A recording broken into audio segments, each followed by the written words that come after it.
안녕하세요. 예, 물리치료사의 노동권익을 위한 임과 함께 세 번째 시간입니다. 지난 시간에는 휴일, 휴가에 대해서 얘기했는데요. 관심이 많은 주제였죠. 아직 안 보셨다면 위에 더보기 클릭해주세요. 이번 시간에는 임금, 돈에 대해서 알아보는 내 임금은 알고 일하자 편입니다. 네, 안녕하세요. 임과 함께 임놈입니다. 오늘 주제는 임금인데요. 저 진쌤은 왜 일하시나요?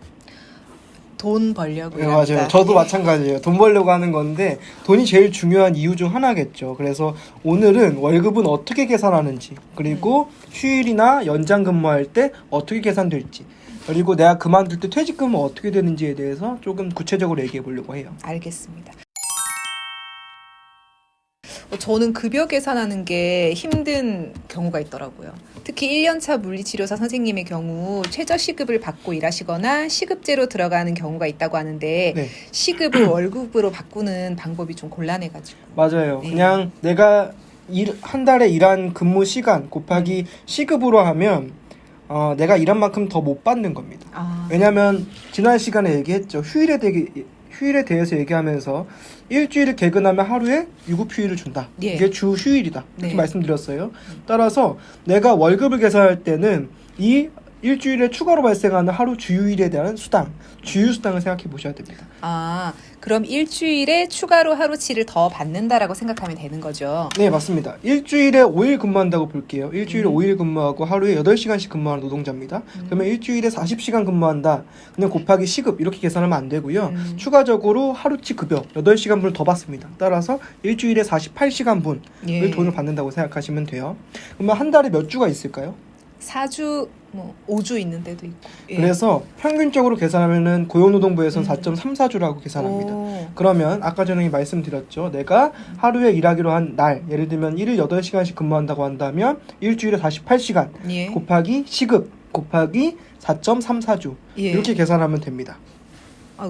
복잡한데? 예, 복잡하죠. 그러면은 지금 화면을 capture 해주시면 돼요. 그래서 네모칸에 내가 하루에 근무하는 시간을 넣으시면 되고, 그 다음에 세모칸에 일주일 근무하는 날 수를 넣으시면 됩니다. 그래도 어려우면 그냥 편하게 연락을 주시면 좋을 것 같아요. 예. 이런 상담이 있었네요. 예. 물리치료사로 근무하고 계신데 5월 1일에 근무를 하셨대요. 네. 우리 5월 1일은 유급휴일이라고 배웠잖아요. 그럼 추가 수당이 있는지 물어보셨어요. 추가 수당이 있나요? 네. 5명 이상인 병원의 경우에는 추가 수당이 붙습니다. 5명 미만이라고 하더라도 노동절에 일을 했으면 한 달치의 하루치 월급을 더 받아야 돼요. 유급휴일이기 때문에. 네. 예. 가산수당을 붙는 경우가 언제냐면요. 근로기준법에서는 이런 경우에는 50%를 할증해서 받는다라고 되어 있어요. 첫 번째로는 연장 근로입니다. 네. 우리가 쉽게 얘기하는 야근이라는 건 원래 연장 근무예요. 네. 그래서 하루 8시간이 넘어가거나 일주일에 40시간이 넘어가는 경우 50%를 더 받는다라고 생각하시면 됩니다. 혹은 내가 다른 동료에 비해서 근무 시간이 짧다고 한다면 사전에 정한 하루 근무 시간 혹은 일주 근무 시간보다 더 일하면 50% 추가로 받아야 되는 거죠. 두 번째는 야간 근로 수당이라고 있어요. 예. 밤 10시부터 새벽 6시까지 근무하는 경우를 야간 근로라고 하는데요. 힘들잖아요. 네네. 이때는 50%를 추가로 받습니다. 그렇군요. 그다음에 세 번째로는 휴일 근로 수당이라고 있어요. 아까 전에 말씀드렸죠. 노동절, 예를 들면 30인 이상 사업장 같은 경우는 공휴일, 네. 그다음에 주휴일 이럴 때 일을 하면 돈을 더 받게 되는데요. 요건 조금 복잡해요. 8시간 미만인 경우, 예를 들면 내가 5월 1일 날 7시간 근무했다라고 하면 이거에 대해서는 50%고요. 8시간 넘어가는 부분에 대해서는 100% 할증입니다. 그럼 예를 들어볼게요. 좀 복잡해서. 네. 5월 1일 날 일을 했습니다. 네. 10시간이나 일을 했대요, 이분은. 오래 일을 했죠. 이런 경우 어떻게 되냐? 일단 10시간 분을 받습니다. 네. 그죠? 그 다음에 8시간 분에 대해서는 50%더 받아요. 그럼 4시간 분을 더 받겠죠? 네. 그 다음에 넘어가는 2시간 분에 대해서는 100%를 받는다고 했잖아요. 2시간 분을 더 받습니다. 그럼 총 계산을 하면, 계산하면 한 16시간 정도를 받아야 됩니다. 10시간 근무했지만 16시간 받는다. 이렇게 생각하시면 될 것 같습니다. 정리하면 휴일에 근무하거나 내가 일하기로 한 시간보다 근무를 추가로 하거나 네, 또 밤 10시에서 아침 6시 사이에 일을 하면 돈을 더 받아야 한다. 맞아요. 근데 병원에서 잘 안 주는 경우가 많잖아요. 네. 어떻게 해야 할까요? 이게 문제가 병원에서 안 주는 경우도 있는데요. 문제는 내가 근무했다는 거에 대해서 돈을 청구하는 거잖아요. 네네네. 달라고 하는 사람이 내가 일했다는 거에서 증명을 해야 됩니다. 복잡하죠. 네네. 그래서 어떤 걸 추천드리냐면 집에 일지를 좀 작성하시는 거예요. 몇 월 며칠 몇 시까지 일을 했다. 왜? 환자가 이런 시술을 받느라 오래 걸려서 써놓으신다거나 아니면 내가 퇴근할 때 병원 시계를 좀 찍으셔도 괜찮아요. 예. 증거. 제가 저희 와이프한테 많이 얘기하는 건데 이런 경우도 좋습니다. 세 번째는 출퇴근을 교통카드로 한다. 그럼 교통카드 연락하면 팀원이 뭐 얘기해도 되겠죠? 뭐 팀원이 그쵸. 뭐 카드사를 전화하면 그 내역을 다 뽑아줍니다. 시간이. 예, 그럼 내가 언제 출근했고 언제 그쵸. 퇴근했고 대략적으로 나오잖아요. 확실한 예, 기록이죠. 이런 것들을 예. 조금 수집해 놓으시면 좋을 것 같습니다. 그렇군요. 예.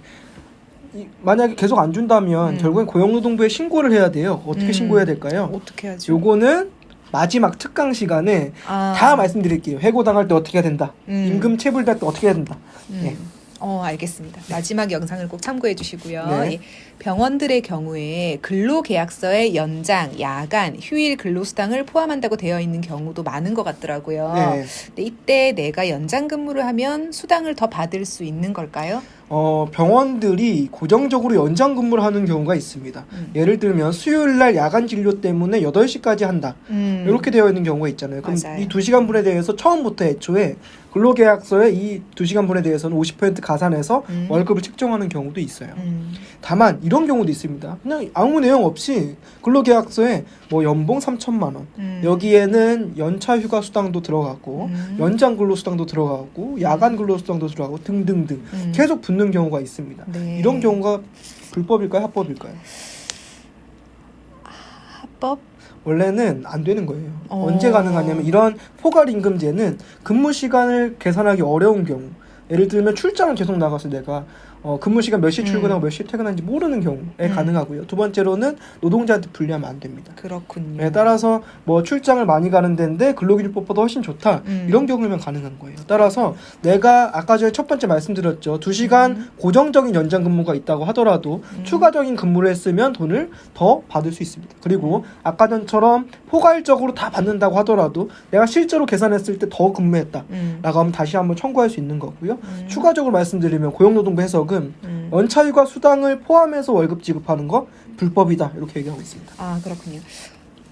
또 일부 근로계약서에는 퇴직금을 포함해서 연봉을 책정하고 차후 퇴사 시에 퇴직금을 지급하지 않는다라고 네. 규정하는 경우도 있는데요. 이런 네. 경우는 어떻게 해야 될까요? 요게 퇴직금을 사전에 지급하는 거는 불법입니다. 왜냐면요. 퇴직금을 중간에 받기 위해서는 몇 가지 사유들이 있어요. 예를 들면 제가 집이 없는데 집을 사기 위해서 퇴직금을 달라고 하거나 전세자금? 예, 전세자금이거나 아니면 집을 살려고 하거나 아니면 내가 가족들이 아파서 돌봄에 대한 비용이 필요하기 때문에 퇴직금 달라고 하거나 이런 특별한 케이스가 아니라면 퇴직금은 퇴직 시에 지급해야 됩니다.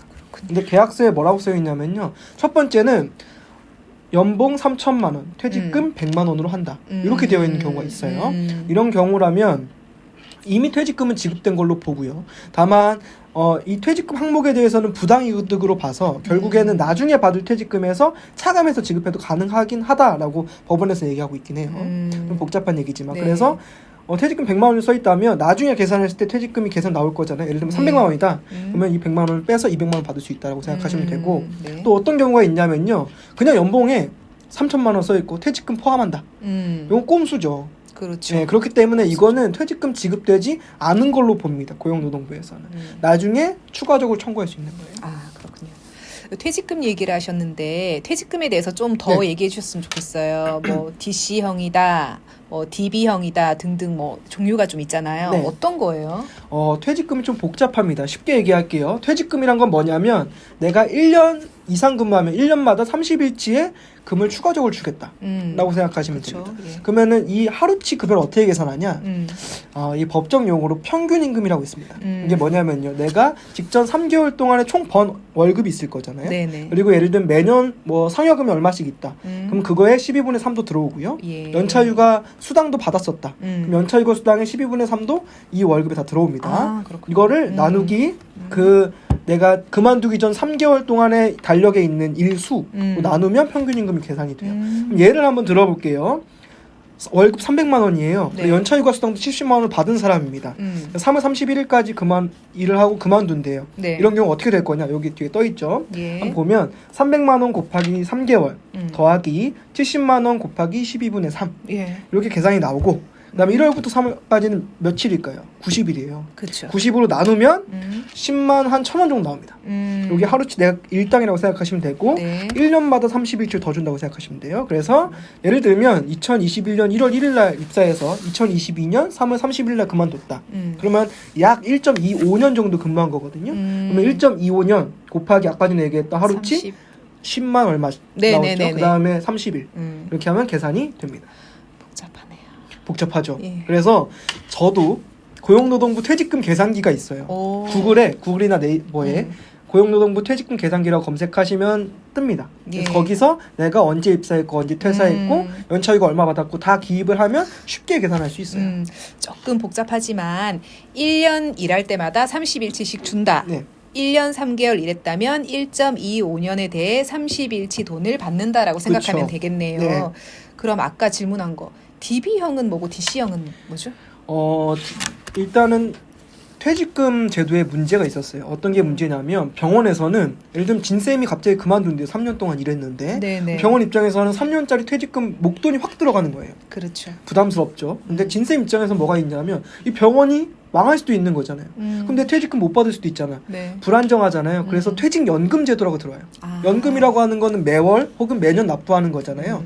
그래서 두 가지입니다. 첫 번째는 DB형이라고 해서 받는 금액이 결정되어 있어요. 그래서 어려운 용어로 확정급여형 퇴직연금이라고 네, 합니다. 네. 이 경우는 아까 전에 퇴직금 계산 방법과 똑같아요. 1년 일할 때마다 네. 30일치 급여. 오. 이렇게 생각하면 되고 DC형이란 게 뭐냐면 확정기여형입니다. 내가 매월 받는 혹은 매년 받는 퇴직금이 같다라고 생각하시면 됩니다. 그래서 1년에 연봉의 12분의 1씩 퇴직연금 계좌에 넣어주면 되는 거예요. 회사에서. 운용은 누가 하냐면 제가 하면 됩니다. 내가 중국 펀드에 투자하겠다. 미국 펀드에 투자하겠다. 아니면 그냥 뭐 적금에 투자하겠다. 이거는 모두 다 내 선택인 거죠. 아, 그럼 DB형은 퇴직금이랑 똑같은 거고 DC형은 연봉의 12분의 1이 통장으로 들어오고 내가 운영할 수 있는 거다. 이렇게 생각하면 되는데 맞습니다. 어떤 게 유리한 거죠?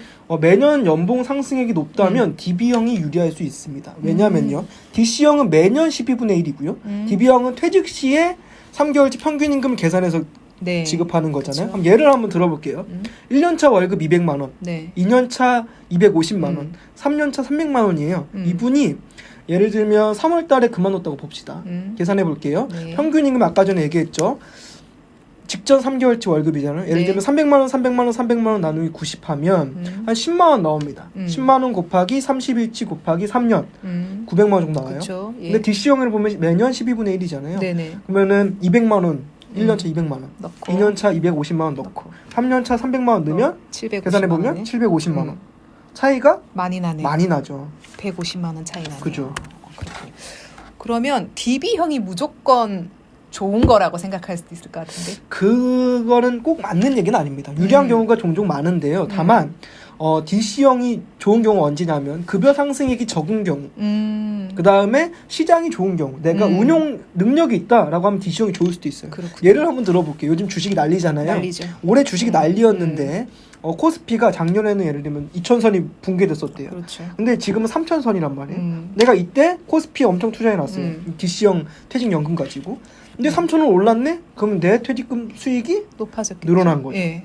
근데 대부분의 경우에는 이렇게 내가 운용 실적이 떨어지는 경우가 많아요. 저도 마찬가지고 관심 없으면 사실 안 보잖아요. 맞아요. 그렇기 때문에 DB형이 유리하다고 생각하는 게 뭐 그 정도까지 잘못된 얘기는 아닙니다. 그렇군요. 오케이. 이해했고요. 그러면 DC형으로 할지 DB형으로 할지 결정은 누가 하나요?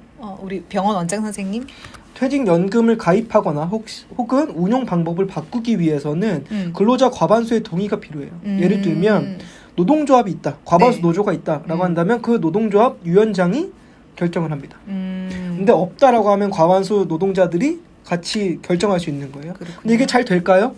노동조합이 없다면 원장님이 그냥 DC형으로 하자, DB형으로 하자 본인이 결정할 수 있는 거예요. 맞아요. 그래서 좀 안타깝죠. 예. 근데 원장님은 어떤 퇴직연금 제일 좋아할 것 같아요? 글쎄요. DB형은 퇴직금이랑 같으니까 아무래도 뭐 DC형을 뭐 더 그쵸. 좋아하실 것 같은데. 뭐 운용 실적 여부와 상관없이 원장님 입장에서는 굳이 DB형, 그러니까 퇴직금을 하면 했지 DB형을 할 일은 없어요. 퇴직연금을 하기 위해서는 보통 그래서 DC형을 많이 가입합니다. 그래서 우리 노동자들이 좀 얘기를 하면 좋은데 이게 쉽지 않잖아요. 그래서 쉽지 퇴직연금에 않네요. 대해서 내 퇴직연금에 대해서 우리가 결정할 수 있는 좀 사회가 됐으면 좋겠어요. 그렇군요. 그러니까 일한 환경이 바뀌어서 우리가 유리한 것으로 이야기할 수 있는 그런 그쵸. 조건이 되었으면 네. 좋겠습니다. 임과 함께 세 번째, 임금은 알고 일하자 편에서는 연장, 야간, 휴일 근무에 대한 급여, 포괄임금 관련 내용, 그리고 퇴직금 계산 방법에 대해서 얘기해 봤는데요.